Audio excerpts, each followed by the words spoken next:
It's the second day of meetings of the ordinary session of the ANC NEC. The country's energy crisis and internal party politics are set to dominate discussion.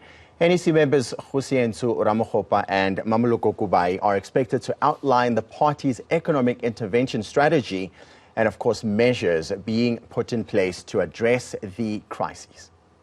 Note that at the beginning of the year, the SG would have done a media briefing after the Lekgotla, where he outlined action plans from those and instructed us as deployees in that other capacity, or instructed deployees to go into cabinet or into government and implement those resolutions. What we are doing here, there's a specific focus because the ANC is worried about the impact of load shedding in the country, and we had to come and brief the organization. We started with a subcommittee meeting where we held the meeting and included provinces, ETC chairs, and those comrades who are deployed in Parliament were part of the subcommittee. We moved from there to brief the NWC, and that culminated to the meeting today of the NEC, which we briefed to the NEC yesterday.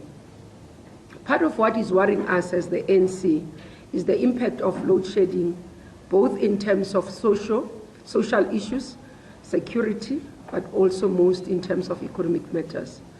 When we look at the impact of load shedding, specifically on security matters, you would hear quite a number of people raising threats in terms of their lives, women who are coming back from work where there are no street lights and therefore becoming more vulnerable because there's load shedding. But again, when you listen to even Minister Cele, when he addresses every time there's issues of security, he would also link that to saying at the point where there was no electricity, this is what has happened in terms of the attack. One such incident is what just happened in the past few days. Again, when you look at issues around social issues, you'd look at the impact, whether you talk about in terms of services, the impact of load shedding in hospitals. We are aware, for example, that a lot of money is going into generators, into diesel in our hospitals because they've got to keep the lights on. They've got to be able to ensure that they provide the necessary services, but especially your operations that needs to be done where there is a need to have electricity. So those costs that are taking even in our health sector, whether you talk about even in terms of those who are in the build environment, would say the cost of production for even building material is high.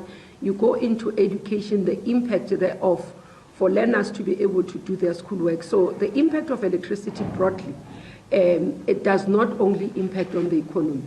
And we look at the impact again on economic growth. You'd see that production in South Africa continues to go down.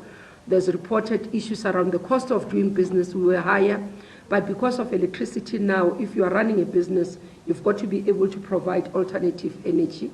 But those who are small businesses, some of them can't afford, and therefore, in the hours there's no electricity, they close. So this has an impact in terms of our ability to be able to create jobs, our ability to be able to see the economic growth to recovering to pre-COVID-19 numbers or even beyond. So that's why the focus here in terms of energy. I must say there are quite a number of things that have been reported in the media that are a bit concerning. I think I must deal with them up front. In the process of our work, both in terms of the subcommittee and engaging with our deployees, I think I saw an article that talks about Comrade Sputla being under attack, and I must deal with it up front. There is no Sputla who's under attack. We, as the subcommittee, have called all our deployees to a meeting, which was held last week, Friday. They presented uniform approach, and also they were part of this presentation that was received by the ANC. So there isn't a point of difference amongst our deployees. We engage robustly, all of us, and give feedback, including myself as the chair in my capacity as chair. So we are working together, all of us, and one of the issues that we've set as the subcommittee is that part of why we are bringing everyone together and we're bringing the organization on board on these issues is to ensure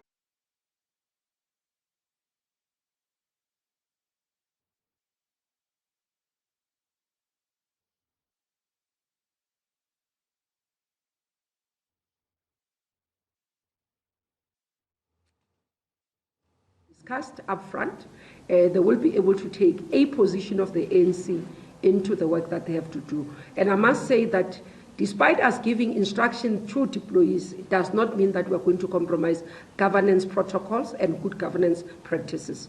So we still respect that, for example, ESCOM as an entity has an accounting authority and has executives, and they will have to observe that in terms of doing the work.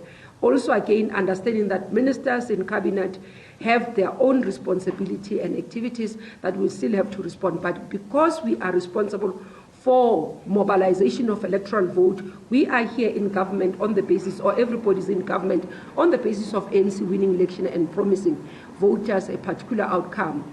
And that's why our deployees have to respond to, and because this is the feedback we get from our structures, as even NWC went across the country to do, as we go across the country to do RTCs, the issue of load shedding has been on the top priority. The other issue, again, we are concerned again from the ANC. We see particularly because we've seen a growth of lobby groups. While we respect their right in terms of the Constitution, but we think that we've got to at some point be patriotic in terms of South Africa and put South Africa first. We are concerned about, at times, the attacks even on Comrade Scooter by media and journalists. Where we differ, we should differ. But what we are having here, it's an engineering and a technical problem. It's not a political problem at ESCOM. And therefore, when issues are being raised, I think it's important that all of us, whether analysts, whether journalists, whether what we have, is to first remember that what we have here is a situation where we've got to rescue the economy. We've got to save lives, we've got to save jobs. And in the manner that we have dealt with COVID-19 in response, where we work together, South Africans, we've got to do that now. And again, my appeal to NGOs, that at times when there is supposed to be progress in various areas, whether it's in terms of emergency procurement, we find ourselves in terms of court forgetting that as we do that, we're impacting on ordinary South Africans to be able to have an opportunity to put food on their table. This is the impact we have, and that's why we are calling for South Africans to work with us as the African National Congress to assist us to rebuild the country in terms of the economy, to rebuild our society, but also to ensure that people do not continue where they are. Now, there are quite a number of areas that I'll allow Comrade Sputla to go into the detail in terms of technical reporting into the NEC.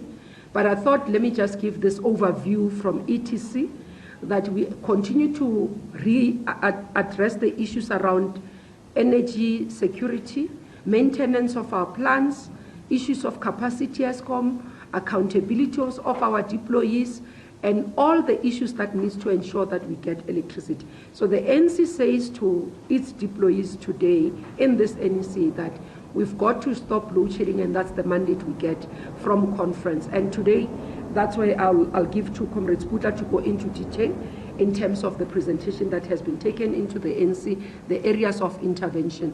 Thank you very much.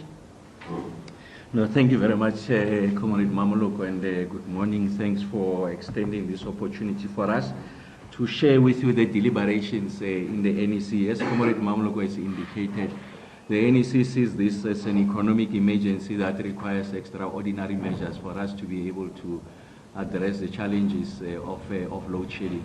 And one of the issues that the NEC raised was increased levels of sabotage on the infrastructure. Of course, it's about logistics infrastructure, water infrastructure, but in this instance also about the electricity infrastructure. You saw the manifestations of these acts of sabotage most recently now in Tshwane, when our pylons were under attack, they collapsed, and major parts of Tshwane, Pretoria East, were without electricity for a considerable period of time. And also that undermined the ability of rainwater to replenish the reservoirs.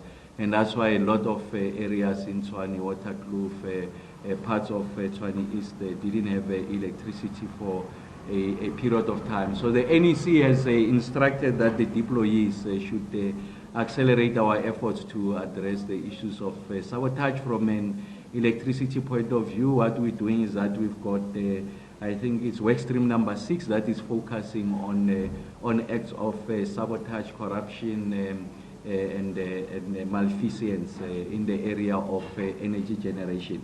And now the NEC has considered and applied its mind, and we have agreed on that there has to be two parts to the intervention from a timeline point of view.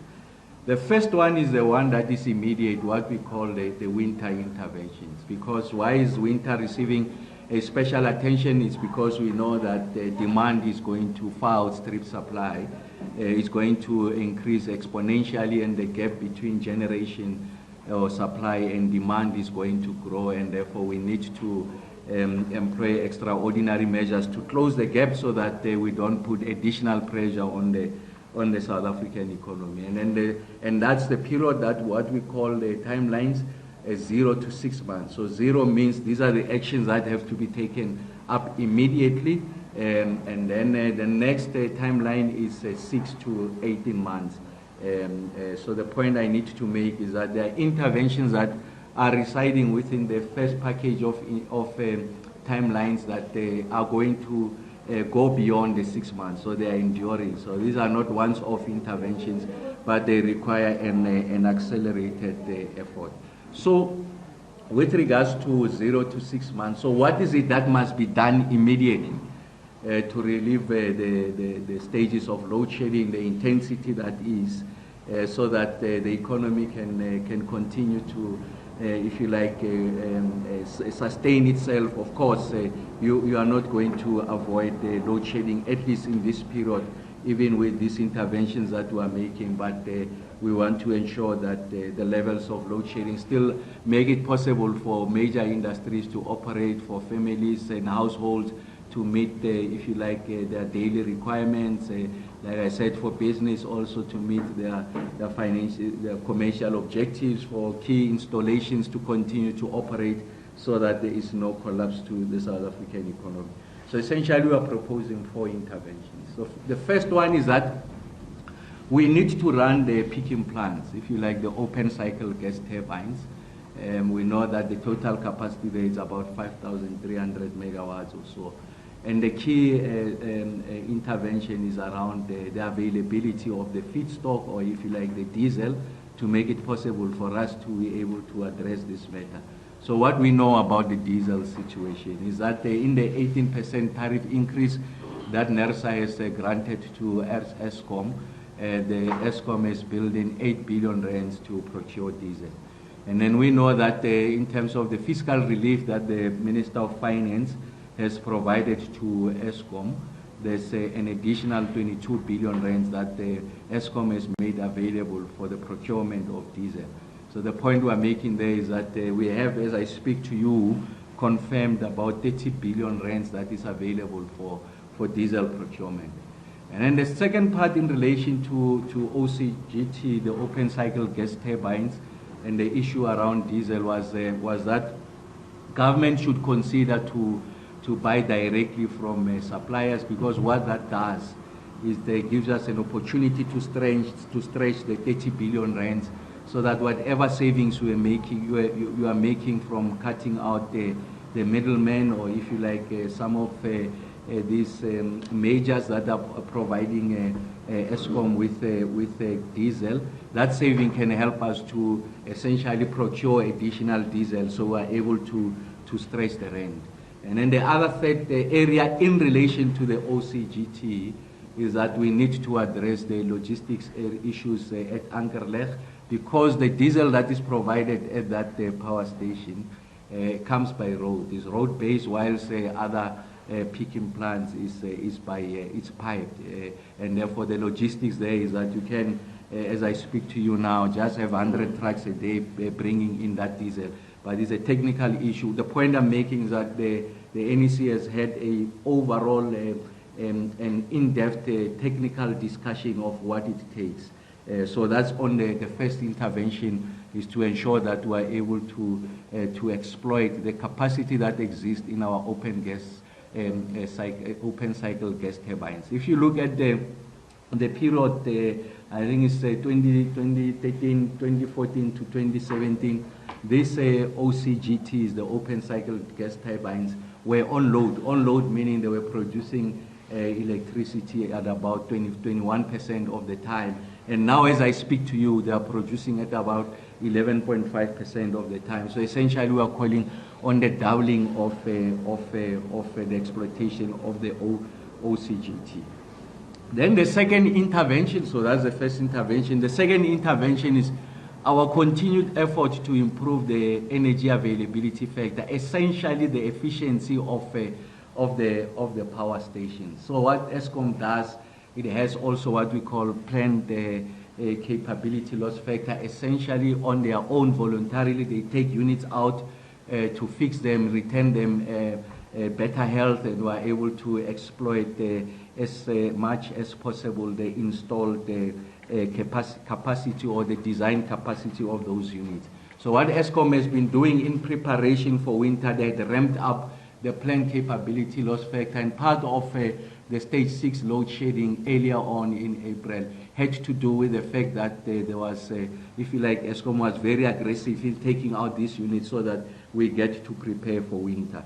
So we know now between the period of May to June, you are only going to have just 3 units that will be out on planned maintenance. So essentially we are engaging all of these units to ensure that they generate electricity for us, and we are confident that we should be able to get the amount of megawatts that are necessary to provide the relief that is required. Because if you look at the ESCOM winter outlook, is that they plan that the unplanned capability loss factor, essentially units that are failing not because ESCOM voluntarily takes them out, but because they are tripping and there are issues of maintenance.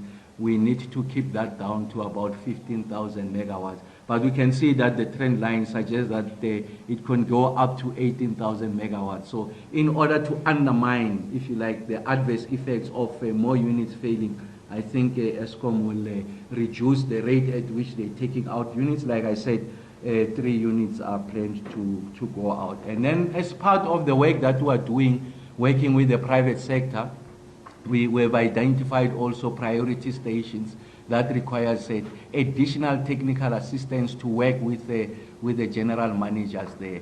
And what the NEC said is that let's galvanize this expertise to go and support the kind of work that is done at the station level, so that we are able to maintain the station, the efficiency of these power stations at an acceptable level.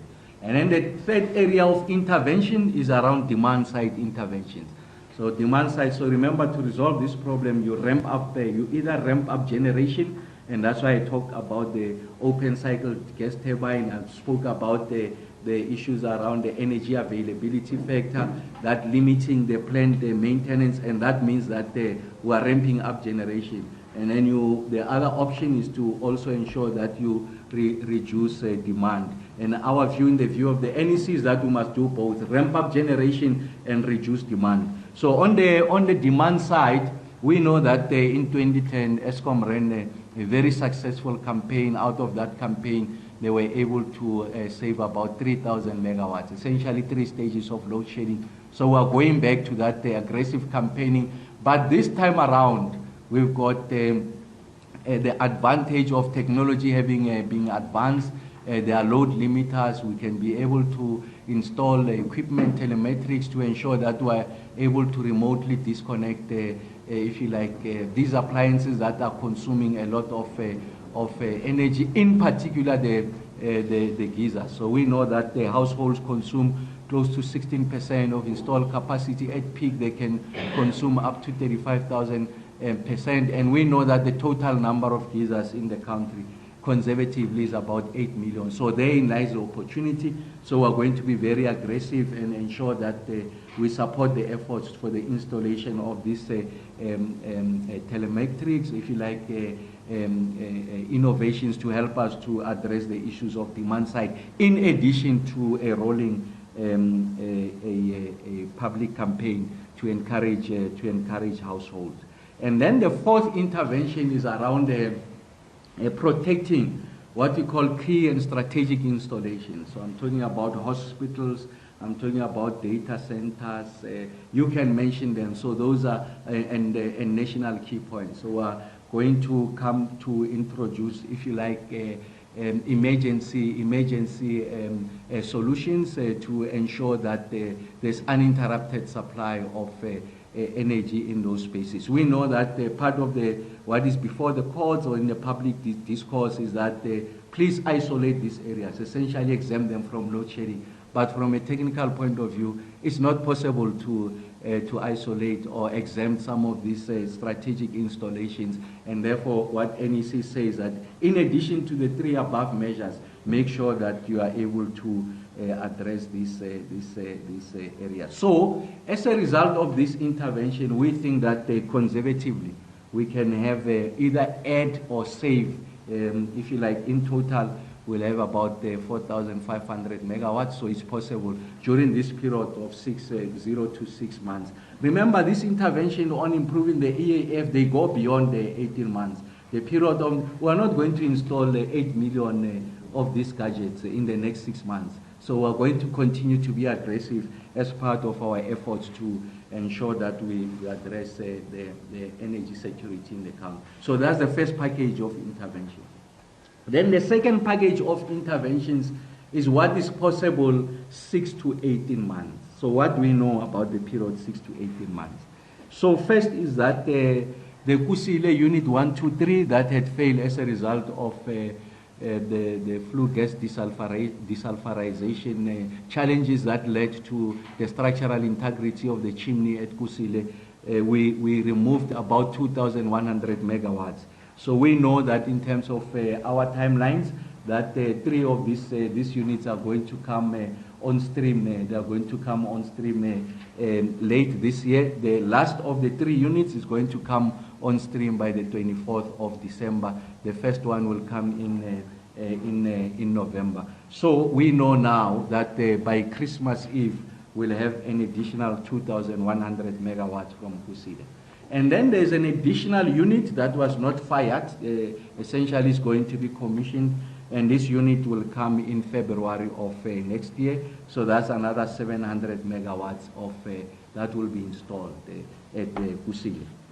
And then the other one, there's Medupi 4. You know, there was a fire at Medupi in August of 2021.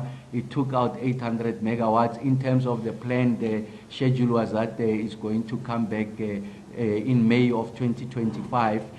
Our general managers there in Medupi have done tremendous work, because part of the reason why it takes long is what we call lead items, big items that has got long lead times. So essentially, when you order a generator from the OEMs, because of they are inundated with regards to demand, you have to join the queue, and you find that you are going to get that equipment 2 to 3 years later.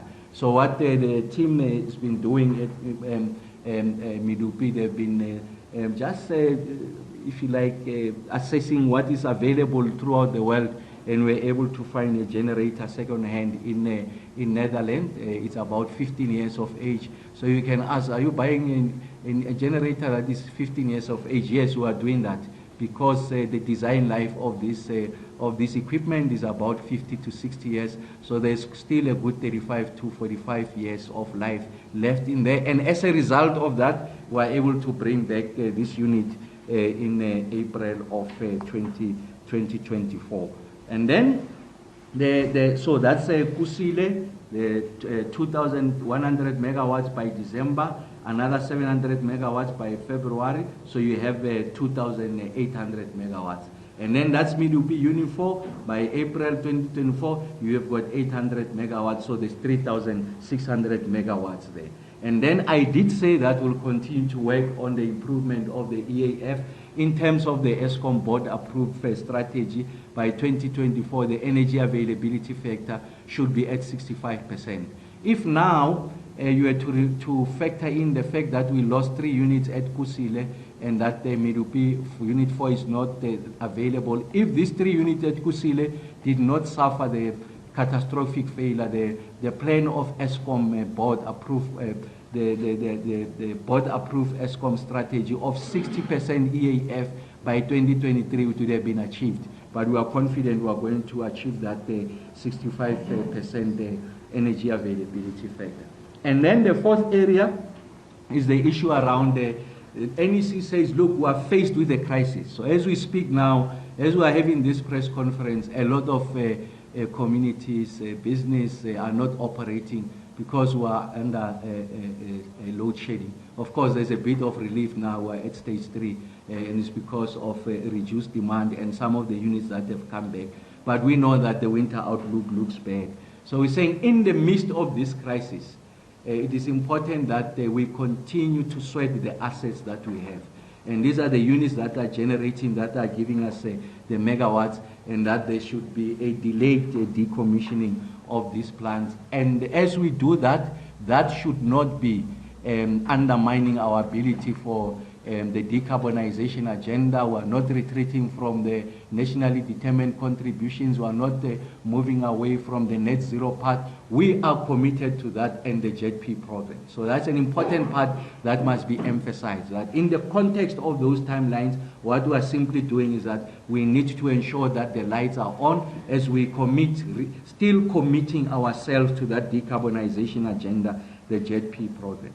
And then on the bid windows, we say by May of this year, so essentially next month, we're opening bid window 7. But that bid window 7 must be allocated in areas where there's existing grid capacity. So part of the problems that we had with the previous bid window, the fact that we have not been able to provide the entire allocation, is that in the Eastern Cape, Western Cape, and Northern Cape, we don't have grid capacity. So now, bid window 7 will, of the 5,000 megawatts, we are going to focus on the Northwest, the Free State, Mpumalanga, and Limpopo, because that's where Northwest and Free State, there's still some room for grid capacity. Limpopo and Mpumalanga, there's sufficient grid capacity for us to be able to evacuate these electrons.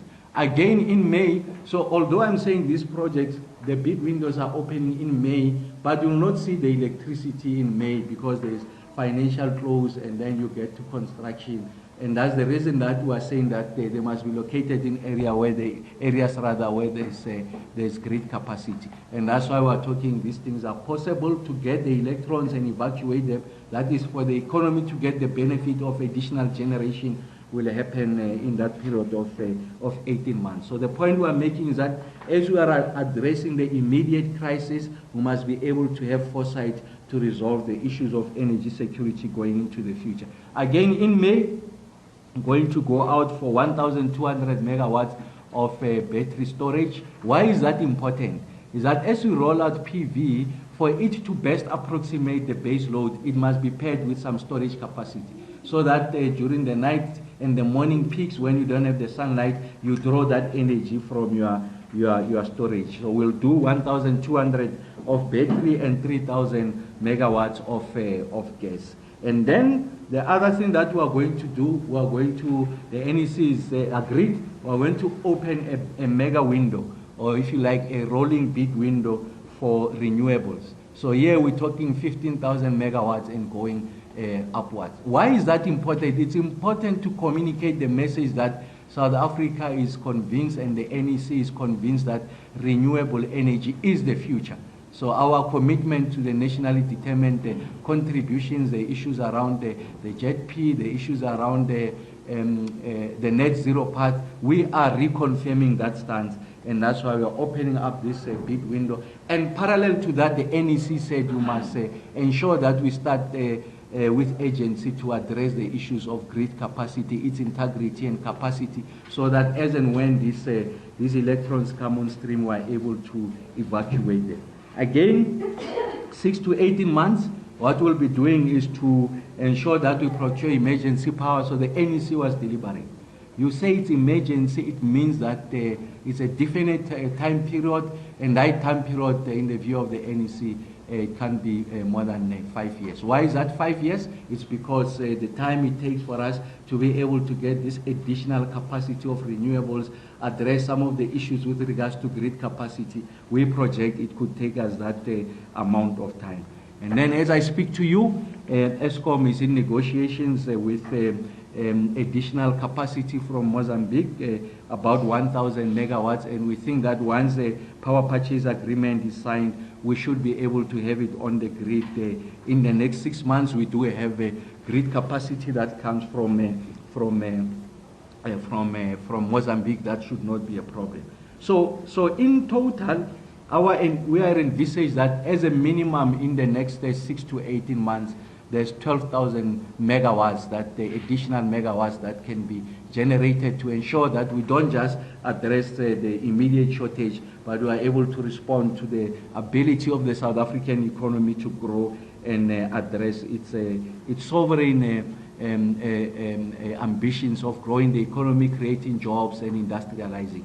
And then in conclusion, NEC says on the back of this aggressive agenda of solar PV, of course, solar PV is also part of what will straddle between the now and going into the next 18 months. So part of that intervention, the fifth intervention on the first one of 0 to 5, is the acceleration of the rollout of solar PV. NEC has directed that government must work out a financing facility that will make it possible for even poor households to access PV solutions, so that these PV solutions are not only a preserve of the rich and those who can afford, those who can raise money through the debt capital market, the commercial banks, but the poor must also have access to that. So on the back of that rollout of PV and the next program of renewable, NEC says we must localize and industrialize so that we are able to create the additional industrial capacity in the country to meet the demand going into the future. And we are confident that there will be investments because they see through of the pipeline and the investors will be able to invest. And then the second one is that we must train as many people as possible to be installers so that in the course of resolving a crisis, we are seizing the opportunities that are sitting in this crisis, and we should be able to create jobs. And as directed, that government must start with immediate effect with regards to the training agenda. So in conclusion, 0 to 6 months, 4,500 megawatts relieve us of that pressure, 5 interventions, and then 6 to 18 months, conservatively 12,500 megawatts. There's a multiplicity of interventions, about 8 of them that are possible. And we think that we should be able to get out of this very, very difficult situation. Thanks for your question. Thank you very much, Comrade Osienzo. And thank you, Chair. At this point, let's have some engagement. I am looking for any of media colleagues that wants to go for it. I have my brother there at the back. I've got Goke in the corner, and then I'll come this side. Can we start there and then move in that order? Thank you very much. Madam Secretary,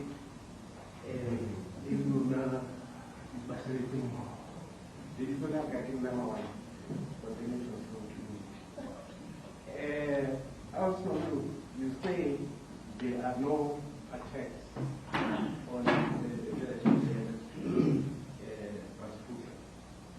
and you insinuate that this is a creation of ourselves in the media. Okay, let me ask you the question sequentially. What are the responsibilities of the Spooler different to the responsibilities and the role of Ministers Pravin Gordhan and whatever? Is there a guide as to where health possibilities start and where they stop, and how do you avoid a perception of an encroachment into the two that existed before the creation of the ministry that leads today? Has the NEC particularly been able to discuss that matter and have that blueprint that makes sure that going forward there is no such records of attacks and differences between the three ministers wherein some of their responsibilities collide? Thank you very much. Thank you very much. When you were greeting, you omitted to tell us which media house and who are? Oh, Nati is a full Anyone? All right. Thank you very much. Okay. Knowing what you know now, is it possible for load shedding to end by the end of the year as per the wishes of the government of the National Congress? By December, will load shedding be over as per what the Secretary General of the ANC, Mr. Fideman, promised? I'm basing that question on what you have just said and knowing what you know now. Is it still possible to end load shedding by the end of 2023? Taking from what my colleague Mohan has asked, have your roles and responsibilities been clearly defined? IMF has revised South Africa's growth outlook to 0.1%. Simply put, the reason for that is electricity crisis, energy crisis. Clearly, based on what you have presented, it would appear that based on this plan that you have, by the time it's fully implemented, the economy will not be growing more than 1%, which simply put, it will take more than 2 years or 18 months for your plan to kick into action, and by that time the economy will not be growing beyond 1%. The IMF blames the energy crisis. Are you not ashamed of failing for so many years to fix this mess? How do you fix it? And number 2, or number 4 rather, I know this is not part of your responsibility. If you can indulge us, I know some people are responsible for this, but I am not worried that ESCOM has been unable to employ a CEO permanently, because that will be a matter of interest to you or for your portfolio. Thank you. Thank you very much. I'm going to take maybe 2 more hands. Shall we try a first round so that it's not too much? There's a comfort. Over there, I had, was it Sangelo? And then I had the sort my sister. Then I'll take those, okay, and then we take the Sangelo in the front, and then we'll come back to listen to reactions and responses from the panel. Are you now program director? That's fine, go ahead. My name is Ente, I'm with the SAPC. I can give one Ente with the SAPC. Yes, Minister Ndate Akamapopa, on the second package of your intervention, you spoke about a possibility of securing or procuring around 1,200 megawatts from Mozambique. There's a extending power purchase agreement between Namibia and eNCA, and that power purchase agreement has to expire, I think, sometime in 2025. Does that power purchase agreement still stand? Looking at the fact that South Africa is struggling to keep the lights on.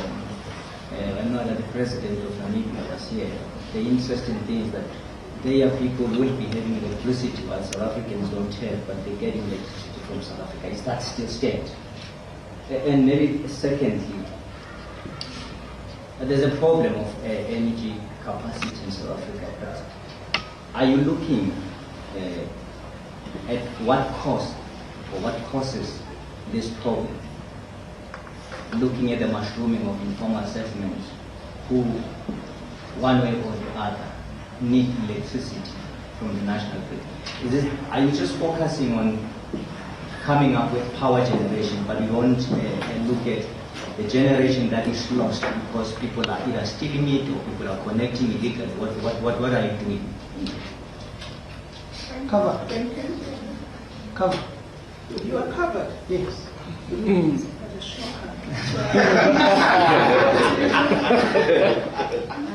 My name is Tanu Maeko. I'm from the Business Day. So the minister mentioned the priority stations in the 0 to 6 months plan. Can you just outline those priority stations? And then on the demand side interventions, you mentioned aggressively campaigning against the usage of appliances that take up a lot of electricity, and I'm assuming those are geysers and other things. And the minister said that we would perhaps look into switching those off remotely. But we do know that that could take such a long period of time. I mean, these things cannot be controlled remotely. How is the government planning to do that within the 0 to 6 months? And then the national key points. The issue of it being unable to be switched off, a technicality there. Can you just expand the technicality? Because when the national state of disaster was enacted, there was provision for that already to exempt those national key points from load shedding. And then with the diesel supply and just financing the burning of diesel for Eskom, you did mention that within the 18.5 tariff increase given to Eskom from NERSA, a portion of that has been given to burn diesel, or rather OCGTs.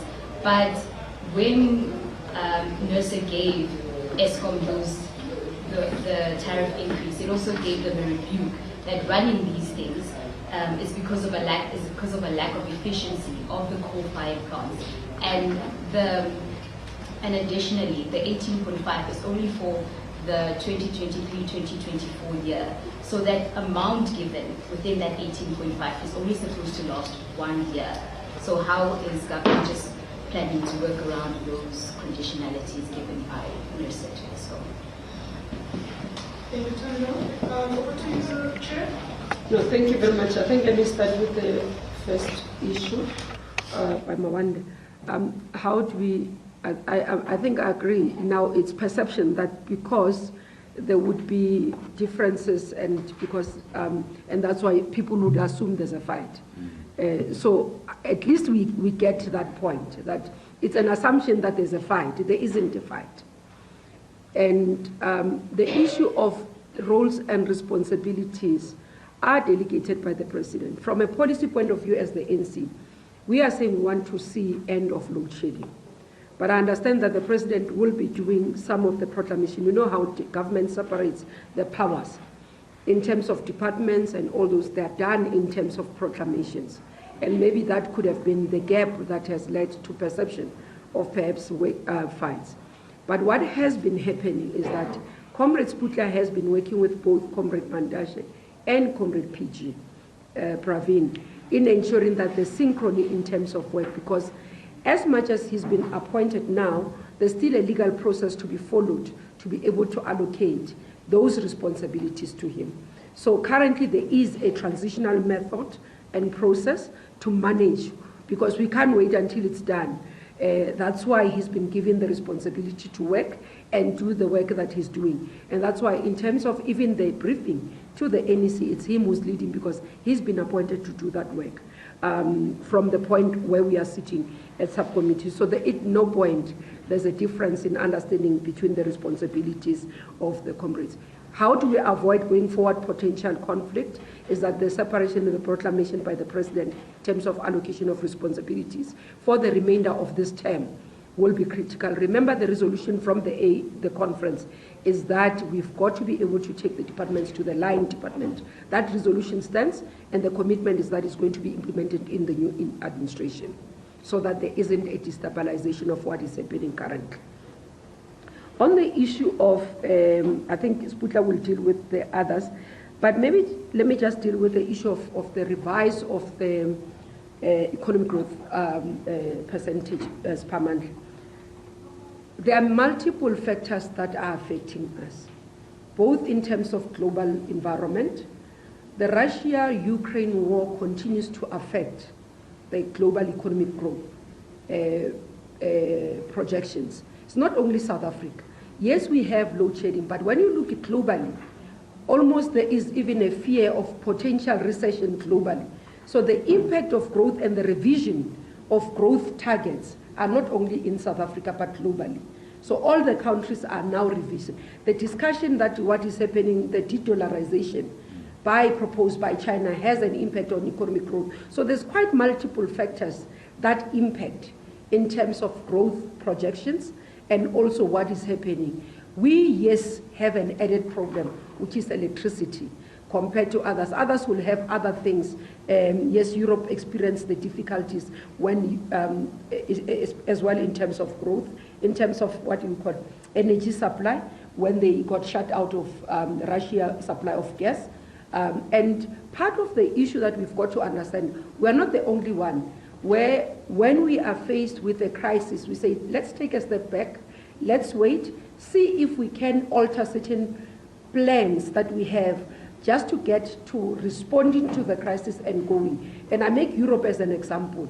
When they had a challenge of gas, they started even to try and find mechanisms of saying, can we have interventions as an immediate, you know, Germany did that, as an immediate intervention so that we can resolve the problem while we are recommitting ourselves that we'll continue with decarbonization in the long term, but have secure the economy and secure the country at that time, jobs especially, because once people are not in employment and they face poverty, it's a challenge. The cost of living is going high in South Africa. People are experiencing, more and more people are starting to live below poverty line, which is a threat for us. And that's why this intervention of saying, we'll delay some of the commitments, but we are not moving away from the commitments. And that's the issue. So I just thought I should be able to reflect on this thing because the revision of economic growth is based on that.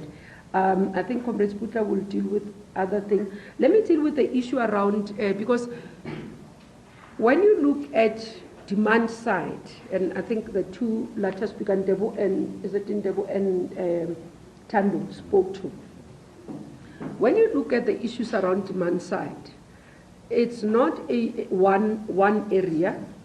For example, Comrade Sputla would have reflected on what would be done from commercial side, talking to the businesses. He had meetings with BUSA and others to see how do we best. We would have done a media briefing in my different capacity as Minister of Human Settlements to say we are going to intervene in terms of going forward for your communities such as the ones that we look after, the indigent community, because that's what we look after.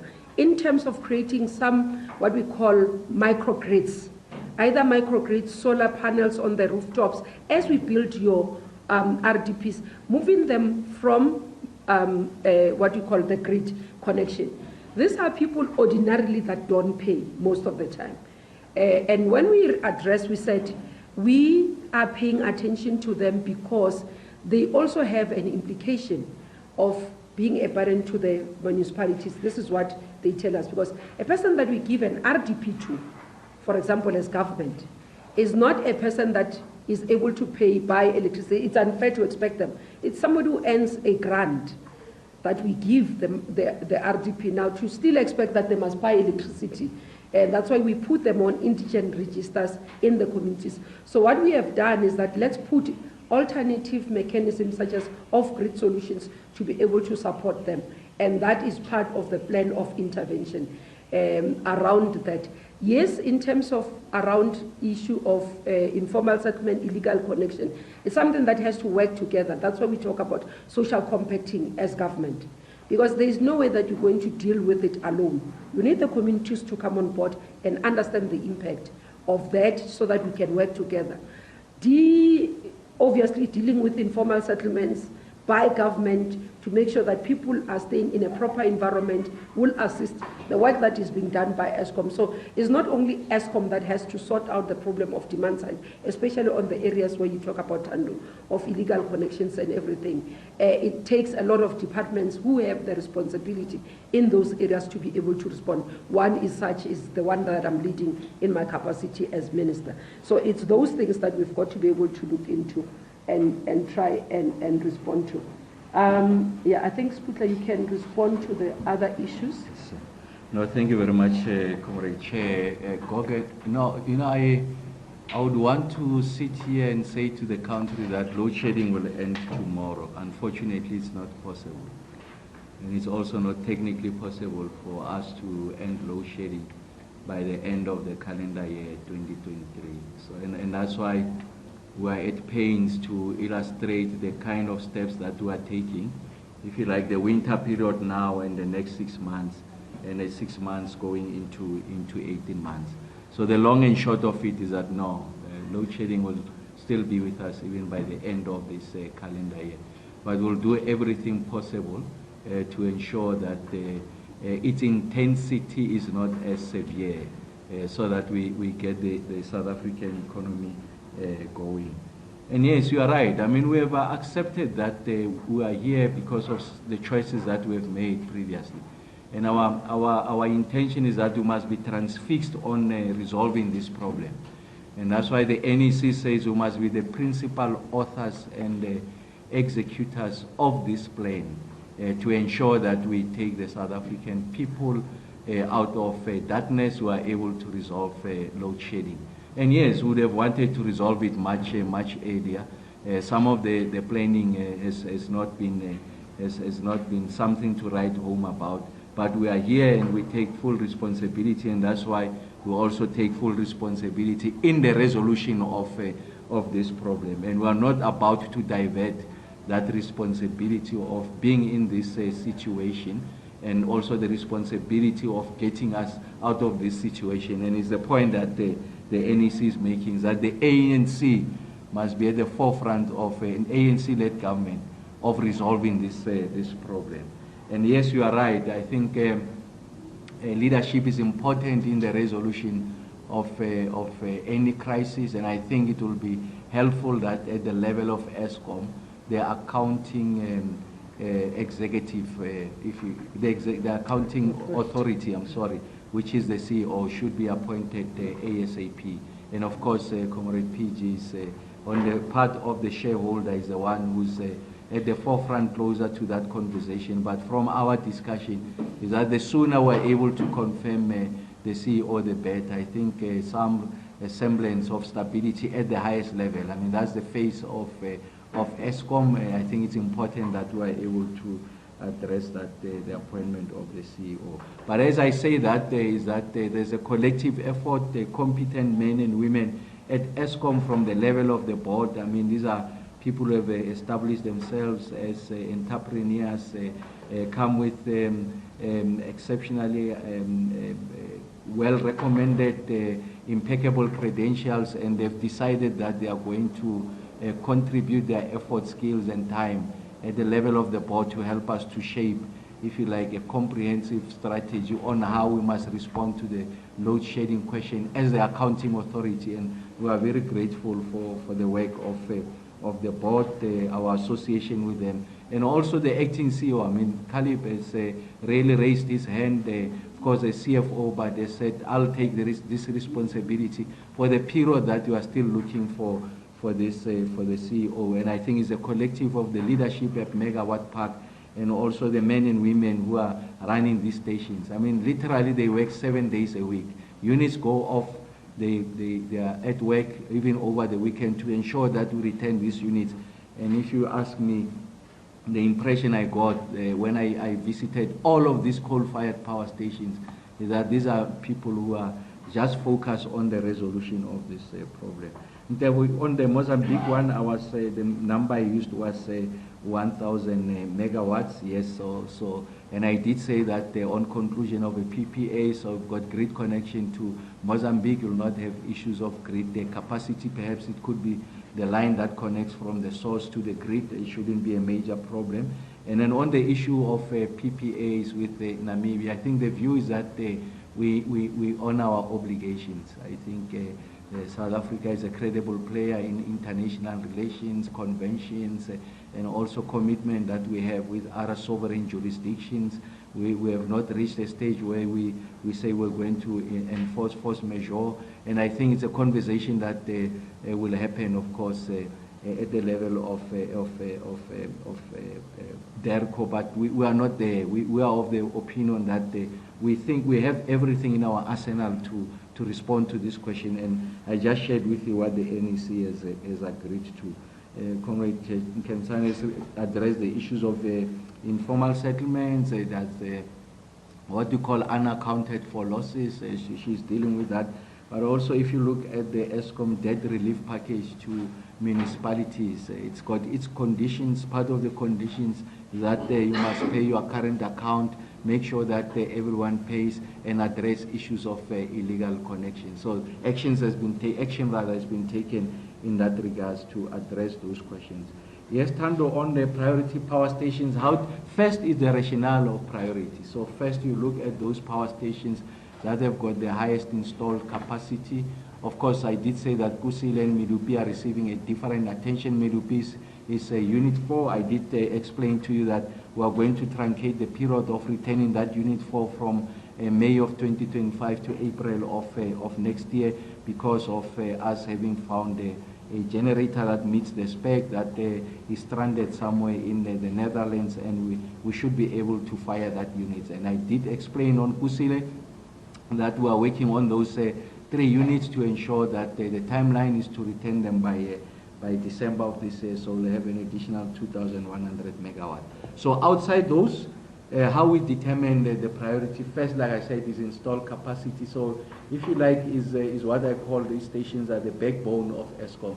They've got 6 engines, six units, each at the power station, and they give you anything between 600 megawatts and 500 megawatts. So essentially the station gives you either 3,000 megawatts or 3,600 megawatts. And then the next question we ask, what percentage of those megawatts are we getting? So essentially we ask the question on the efficiency of the plant, what we call the energy availability factor. So the one with the lowest energy availability factor simply means that if we are to make significant improvement, we are able to add a significant more amount of megawatts. If you like what you call the Pareto principle, 20% effort, 80% of returns. So amongst those stations is Tutuka. Tutuka, as I speak to you, is the worst performing of the 6 packs, supposed to give us about 3,600 megawatts. I'm sorry, is giving us 25% of that, which is about 900 megawatts. So essentially there's about 2,700 megawatts that we should be getting from Tutuka, and we are not getting that. And then there's Kendal. We know there are issues around emissions. There's about 1,000 megawatts that is locked as a result of them having to meet those emission standards, and it's undermining the performance of that station. I think it's sitting at about 46% of EAF.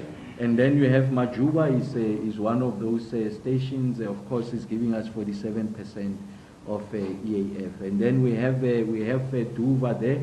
It's also one of possibilities to give us additional megawatts. I mean, it was giving us about 40% EAF. Of course, it did go up and to explain the performance of generation, but I think on average it has been underperforming. And then there's Mata there, which was giving us 53% of EAF. And those ones that I've mentioned, all of them, they're between 3,000 to 3,600 megawatts. So you do your numbers. If a station gives you 40% and essentially it's 3,000 megawatts, it means that of the 3,000, it's giving you only 1,200, and essentially there's 1,800 that's not giving you. So if you had to make that intervention there, and let's say conservatively you just get 1,000, is one stage of load shedding. So the point I'm making is that there's a science we applied in how you get to that. And then on the issues of the Giza, the rollout, yes, you are right. I did admit that conservatively there's 8 million Gizas. We are not going to install in the next 6 months, but we are going to ramp up.